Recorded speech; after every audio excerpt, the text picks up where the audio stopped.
As a historian of colonial enslavement and its legacies, I know how those particular histories have been shaped or have shaped societies from Britain, France, Denmark, Kenya, Cameroon, Mauritius, Madagascar, Trinidad, Guadeloupe, Jamaica, Brazil, or Lisbon.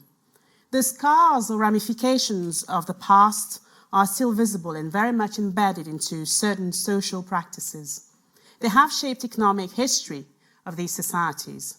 Yet, arguments have been put forward in favor of, not telling the history of enslavement during Black History Month, because the history of people of African descent is not just about slavery, which is true, valid point. But my position is that as a historian of enslavement and their legacies, I do talk about that history all year long, and not just during Black History Month. So I'm not going to stop because it's Black History Month. Now, before I move on to my point, I'd like to wish you all a happy UN Decade of People of African Descent. We are indeed halfway through that decade, and yet many people are unaware that the United Nations has acknowledged that there was an imbalance in the way the stories and cultures of people of African descent were taught, shared, and how they simply have been partially erased.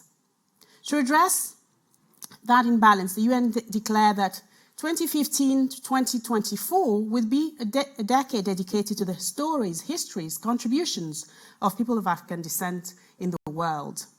So happy Black History Month and happy decade. Now, if we're going to talk about the history of enslavement, why focus on the transatlantic slave trade and slavery? After all, Arab trans-Saharan slavery was important too. It went from North Africa to and through the Red Sea, and was about 9 million enslaved people transported to Muslim countries.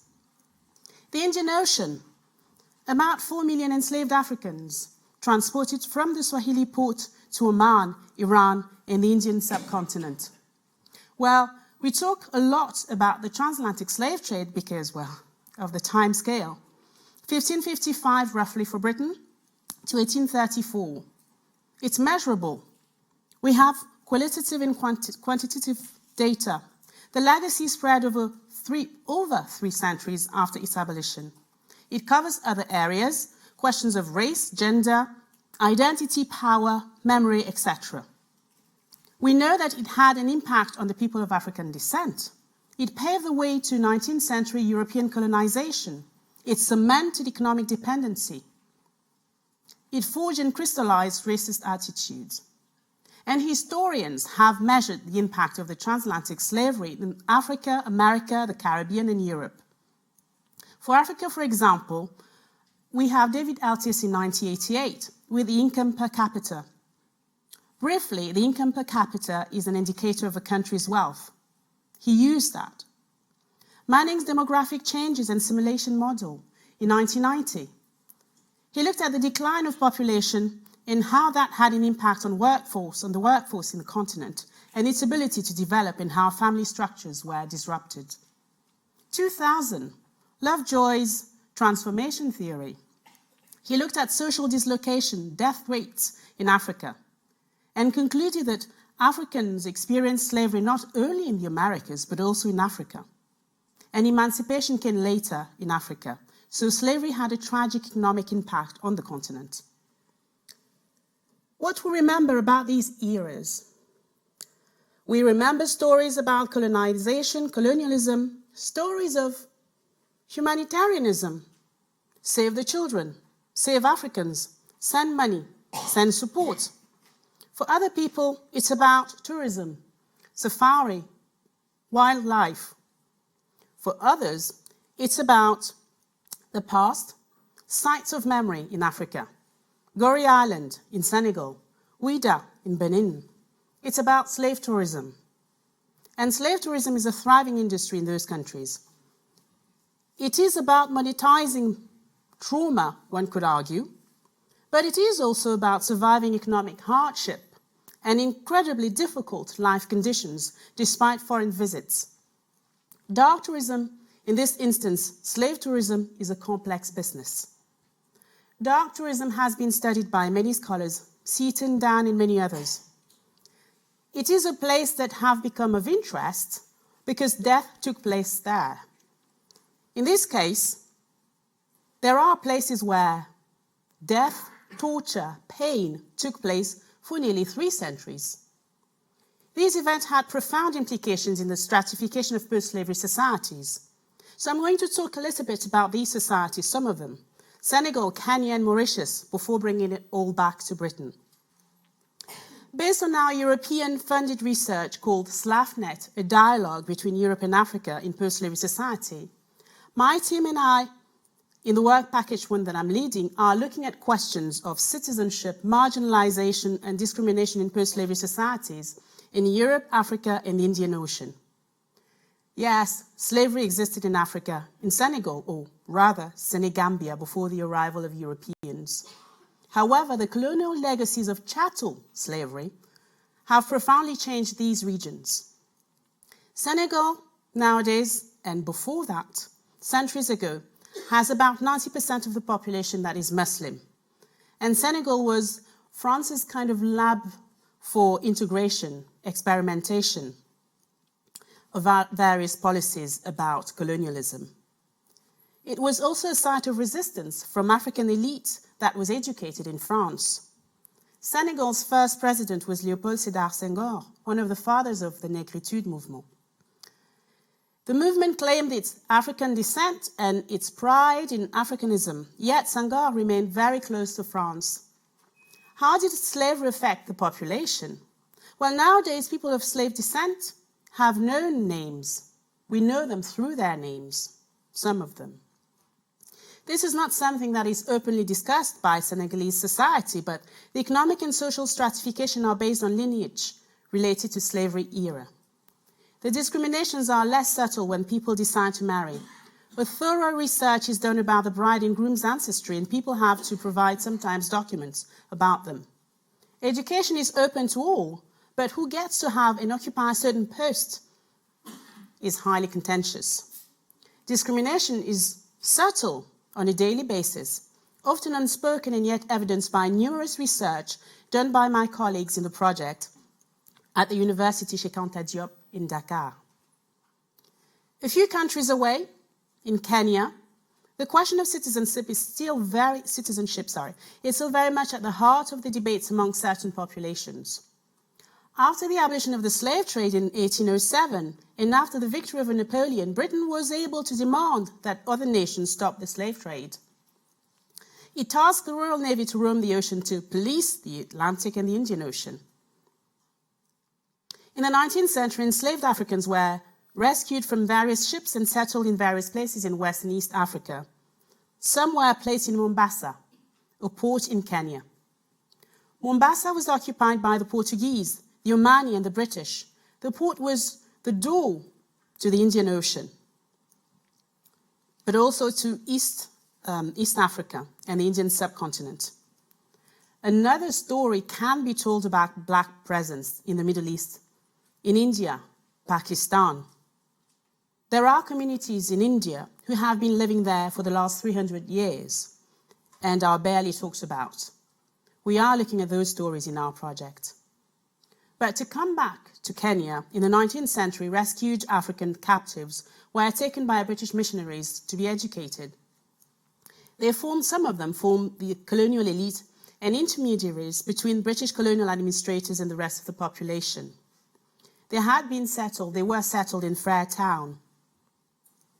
They married, settled, and those descendants of free slaves are not officially recognized by the Kenyan government as one of the more than 40 ethnic groups that make up the country. In 2014, a bill aimed at seeking compensation from the British government for alleged human rights violation on people of Freetown was tabled in Kenyan's parliament.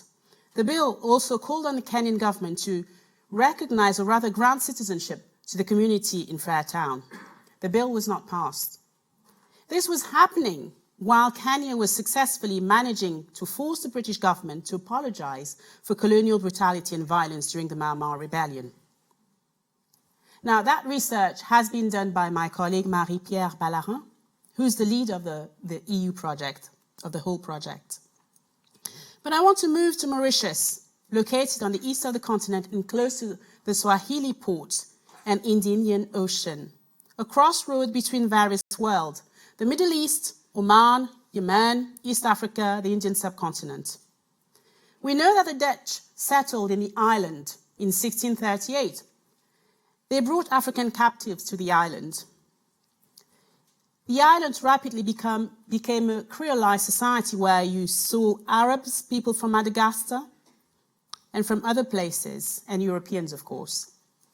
But stereotypes and racist measures kept people of African descent at the bottom of the social ladder. 1721, the French took the island and renamed it Île-de-France. Nearly 80 years later, 1810, the British took the island and abolished the slave trade and slavery, and yet illegal trade continued. It continued because Mauritius was a very important sugar island. After the abolition, 1834, the British government decided to tackle the problem of labour shortage by importing indentured labour from India. Meanwhile, the apprenticeship system aimed at keeping the former enslaved in plantations continued. And after the abolition, you had a few black landowners, but slowly, their lands were slowly dispossessed in various means, quite often illegal means. A century later, the creation of a new constitution in 1948 did not improve the situation of former enslaved and for people of African descent. 1993, we have a Creole priest, Roger Cerveau, who talked about le malaise créole, which is a Creole malaise, which was basically sets of discriminations that actually were born during the slave trade and during slavery, and were at the basis of Mauritian society. While this was happening, Mauritius was also going through various changes. UNESCO took an interest in the island and supported heritage preservation and tourism to enhance the economy of the island. Mauritius also became a place for offshore banking. The population grew, but those of African descent actually diminished. Today, more than 70% of the population is of Indian descent, and we have that stratification hierarchy. The Truth and Justice Commission, set up between 2009 and 2011, made a number of recommendations in Mauritius about social inequality, exclusion of people of African descent in Mauritius. The commission was led by my colleague in the SLAFNet project, Professor Vijaya Tilok. Last year, we brought the Minister of Education and other officials in Mauritius back to the table to explain what they have done or what they have been doing. They promised then a number of things, including working on the question of land restitution and on a museum dedicated to the history of the island.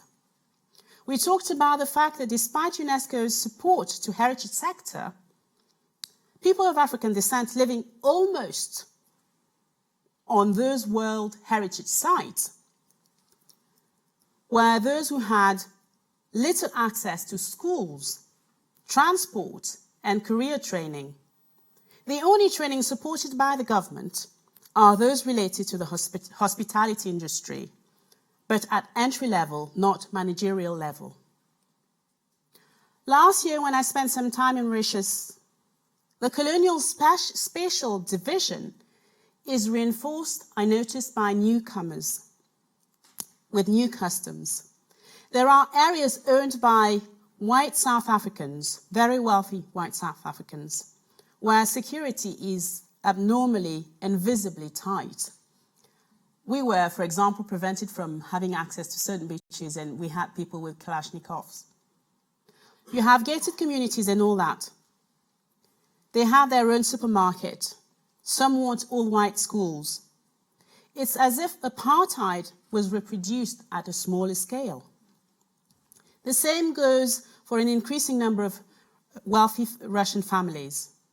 So Mauritius have become a favorable terrain to reproduce colonial inequality and post-colonial inequalities. But many are fighting back. They're fighting against this on a daily basis through various grassroots projects that really need the support, our support. What about the impact in the Caribbean? Well, I won't dwell on that one. Why? Because it has been extensively studied by esteemed colleagues, and I wouldn't do them justice if I just give a list of names. Hilary Beckles, of course, but outstanding, amazing scholar, Professor Verena Shepherd, and many others. Yes, I want to pay homage to a Black woman. Now, what about the impact in Britain? It has been analysed. From Eric Williams, Joseph Inequality, who argued that Britain owed its industrial revolution and its regional development to the proceeds of slave labour, to James Woolvin, who showed how certain goods such as tea, coffee, tobacco, and of course sugar became indispensable to British consumers. The recent UCL British Slave Ownership Legacy Database provides us with excellent information about the legacies of the past. It maps out the places and names of those who received compensation money after the abolition, £20 million in that century's money, and how that money was invested partly in Britain in banking, infrastructures, education, and cultural industries. So Britain did vastly benefited from centuries of slave trade and slavery, and that has been widely documented. At this point, telling you or reminding you of the story of Britain's role in the transatlantic slave trade and slavery is necessary. Let's start with one figure, 3.1 million. 3.1 million is more than the population of Birmingham today. Actually, it's 2.8. It's also the number of African captives who were forced aboard British slave vessels. How did it start? Brief overview. The first contacts between the English and Africans were scattered until the mid-16th century. 1555, John Locke, a London merchant captain, returned to London with the small African captives that he bought in Shama, nowadays Ghana. And Locke opened the door to a practice of using African captives in wealthy homes. 1557, English captain William Towson, back to Plymouth, his hometown. He brought gold, African captives, not for sale, but to show them off to the city. But it was really John Hawkins who initiated the kingdom to the transatlantic slave trade in 1562. 1568, Hawkins and his cousin, Francis Drake, attacked Spanish vessels. They seized the goods, including the human cargo. Queen Elizabeth I supported these enterprises. She even lent her ship, the Jesus of Lubeck. These acts of piracy scandalized Spain, but the Queen refused to take punitive measures against the two explorers. The slave trade was very lucrative but poorly organized, so the monarchy took upon itself to put in place measures to regulate it. So we have 1666, Charles II and his brother James, the Duke of York, who set up the Royal Adventurers Trading to Africa. It was basically monarchs and families and friends who were trading to Africa. It was elitist and not necessarily efficient. 1672, the company was then reorganized and became the Royal African Company. It was a monopolistic organization. It meant that only vessels chartered by the Royal African Company were allowed to set sail to Africa. But it enjoyed a relative economic success. But traders and merchants from provincial ports wanted a piece of this. So they petitioned, gathered, and they managed to convince Parliament to stop the monopoly.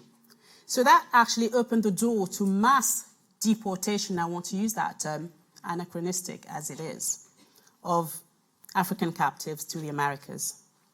So just to give you a few figures of slave economy and profits, between 1699 and 1707, British and British colonial ports mounted to 12,000 slaving voyages, more than 12,000. From London, 3,351. From Bristol, 2,100, more than that. From Liverpool, more than 5,200. Now, The way I just told the story is from a position of power. I told you about Britain's role, intentions, and profit. What I didn't tell you is how life was like for enslaved in the Caribbean, how planters run their estates, and how slave rebellions and daily acts of resistance threaten the whole institution of slavery over time. What I didn't tell you is stories of rape, torture, subjugation, humiliations over several centuries inflicted upon children, women, and men. What I didn't tell you is what chattel slavery meant for pregnant mothers who knew that their child would be subjugated, sold, branded, and used in other plantations until they die, quite often in pain, because enslavement in the West Indies and America was a system based on brutality and fear. Planters were outnumbered by enslaved people, so they reigned through sheer violence. So, I won't tell you here, even though it's very important, is the overused story of British abolition. Imagine that. Imagine a page of a book, and that page is used to tell you generations after generations the story of a whole book. Doing that obviously would have an impact on learners. They would have a rather limited understanding of what enslavement meant. Now, information about the British role in the transatlantic slavery are largely accepted by most historians nowadays, but they have caused controversies over for decades. The controversies have been about numbers of enslaved, but also about the narrative of humanitarianism that went along with 19th century and 20th century colonization. Behind debates about narratives lies the question of power, visibility, and how Britain, just like most European nations, is trying to deal, or not deal, with a past that is source of trauma for part of its citizens. So it's also about what has been forgotten, erased, or simply was unknown at the time. It's about community stories being part of a national narrative. It is about history and memories. It is about collective memory and how they shape collective identities. But what is collective memory? It's a process that involves past and present, individual and collective stories, public and private spheres, process of remembering and forgetting, history, myth, nostalgia, trauma, conscious and unconscious fears and desires. There is still a delineation between history and memory, but both history and memory have always been social, political, and ideological tools that allow scholars, politicians, but scholars to understand societies at given moments. Moving from one story through the study of an individual memory has been defined by philosopher Paul Ricoeur. For Ricoeur, memory is individual. It starts with one person, and that person shares their memory, their stories with a group. For sociologist Maurice Halbwachs, memory is collective. By definition, we remember together, then individuals take ownership of those memories. So the crucial process of transmission of knowledge and memory plays a role in the construction of both individual and collective identities. Prior to Ricoeur and Halbwachs, Freud, Jung, Lacan have shown that memory that is brought to the conscious mind, especially when it's painful, is healed through psychoanalysis. Talking about it, sharing it with a psychologist, and moving it from the individual to the collective, to the listener or to listeners, is part of a healing process. What happens when trauma is shared but does not necessarily heal, I ask you? Well, scholars have debated about what they call intergenerational trauma, but that intergenerational trauma has been called something else by Marianne Hirsch. She called it post-memory. And although Hirsch's work, outstanding work, on memory is about the Holocaust, she uses art to reconstruct what could be called memorial ruins. Her work has had a crucial impact on my work. Because in my sense, her work provides us with a critical lens to understand challenges we face when trying to articulate collective memory with post-memory.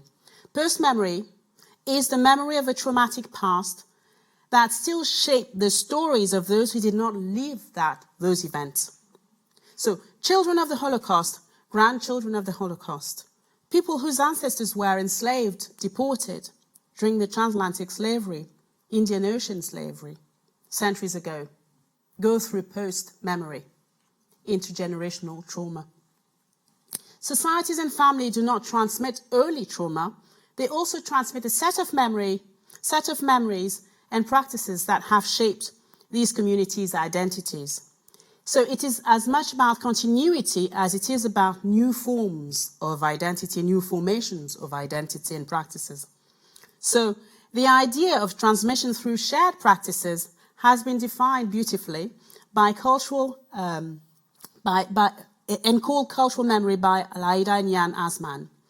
So cultural memory brings to life the role of the conscious and conscious cultural practices. Asman argued that it is not about accuracy when it comes to the stories of the past. It is not about disputing the subjectivity of individuals about that event.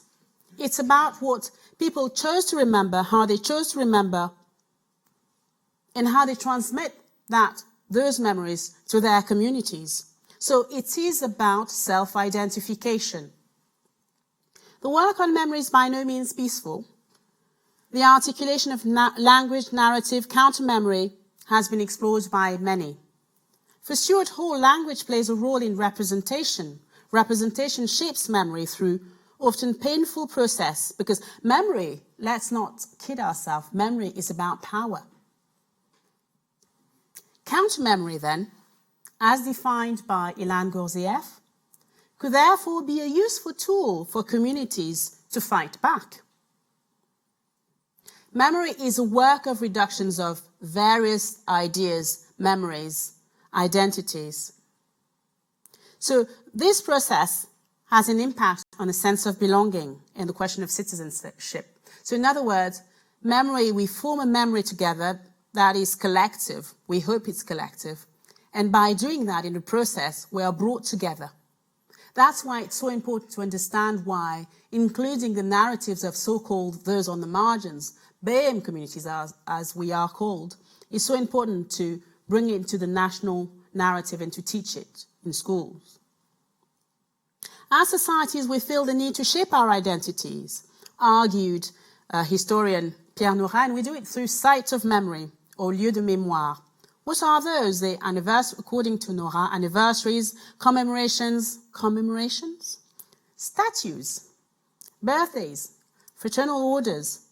One could therefore argue that, and I'm arguing, that black bodies, in this instance, in some instances, people of African descent in Europe, America, the Caribbean, have been and continue to be sites of memory, not simply as repository of the past marked through intergenerational transmission of trauma, but as embodied memory. The term embodied memory was used by Paul Connaughton. For Connaughton, embodied memory is a process where you inscribe physicality into the act of remembrance. Remembrance through dance, for example. Food, for example. Physical experience, it is. The transmission of memory and act of remembrance is performative. You do it in public, through a carnival, a festival. So, there's a flip side to this. Is that people of African descent are often put in a position where they have to perform memory. Many of us have heard the meaning, no, but where are you really from? In my case, I was born in Cameroon, so I'm from here, I'm from there, I'm a citizen of nowhere, a citizen of the world. You choose. But for those born here, the question is really complex. The answer is even more complex because they have been put in a position where they have to perform memory. They have to perform identity. Now, let us turn to the British context.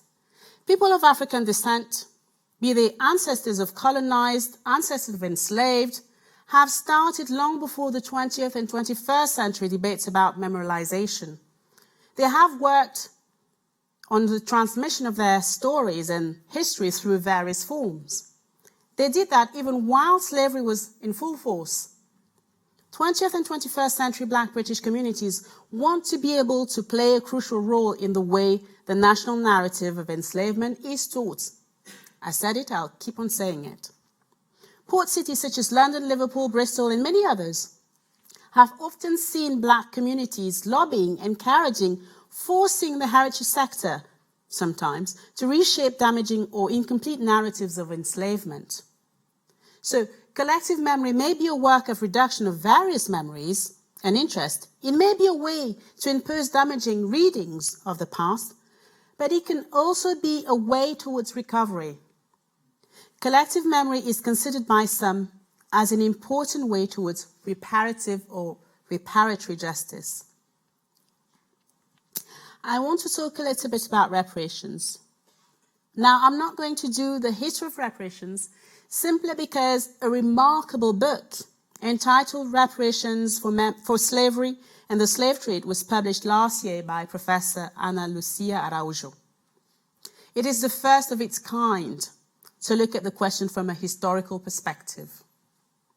So what I want to do instead is to try and understand how reparations are defined and by whom and in relation to Britain. Let's start somewhere. Let's look at the religious spiritual side of the argument. There is a religious and spiritual belief in secular and non-secular societies that the first step towards safer and fairer societies is also through a recognition of wrongdoings. From a religious point of view, one recognizes one's sins, apologizes, atones through a reparative gesture or measures. In 2001, during the World Conference on Racism in Durban, South Africa, France, then most European nations acknowledged slavery as a crime against humanity. Slavery was a sin, argue some. For others, no. It was a crime. It was a crime that shaped society. Apologies took the form in France of reshaping the school programs. Memorialization projects were funded. An official date for commemoration was chosen every 10th of May. And it's quite interesting for me to study both countries because the 10th of May is a big deal. It's televised. You have the President of the Republic who's there, the leader of the Senate, the whole lot of politicians. They need to be seen to be there. It's a big deal. And a committee for the study of that history was appointed by the President of the Republic. In Britain, in 2003, the Cultural, Media and Sports and the Department of Education launched the Understanding Slavery Initiative to support, quote, support teaching and learning the history of the transatlantic slavery, its legacies using museum and heritage collections, end of quote. 2007, Tony Blair said sorry on behalf of the nation. Prior to that late recognition, series of debates have been taking place since the end of the 1990s. Even before that, they have started in former slave cities, port cities.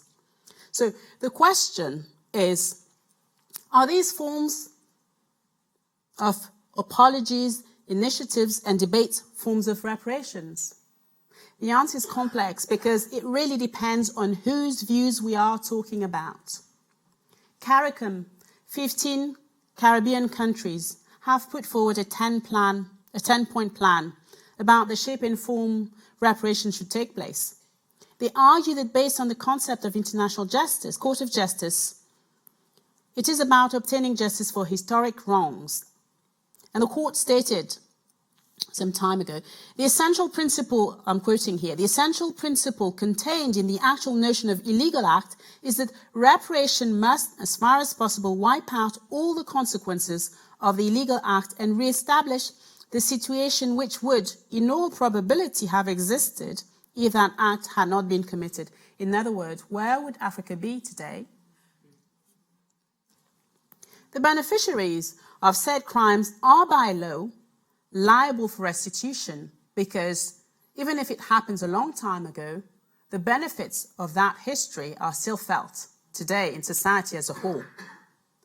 The 10-point plan are a full apology not expression of regrets.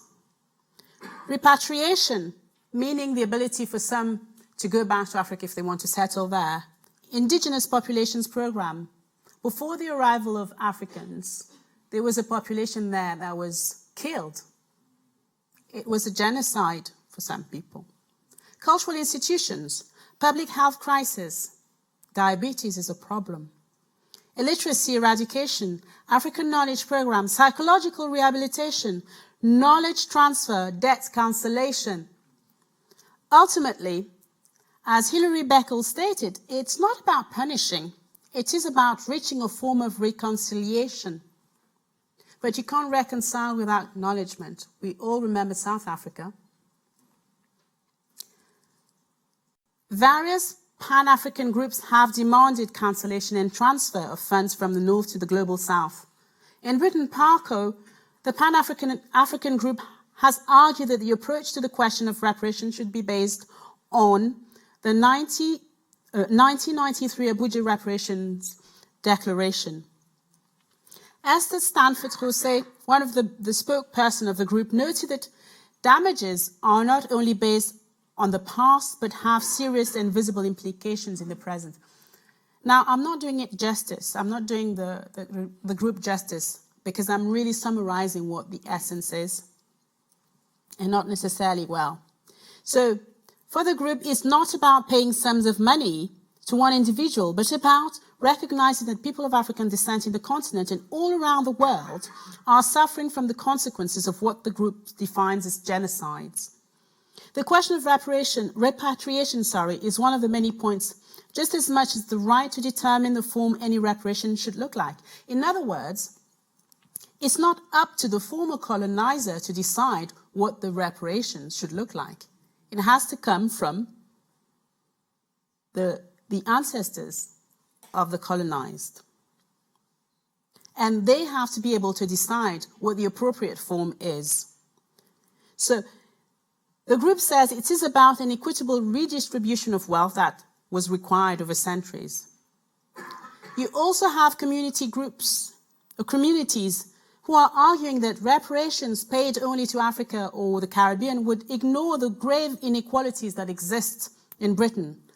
Because as the overwhelming majority of people of African descent in Britain are part of the working class. So I'm repeating this. Most black people are part of the working class. So they're suffering from social inequality, but also racial inequality and discrimination. Counter-arguments against any form of reparations and acknowledgement of the past are numerous.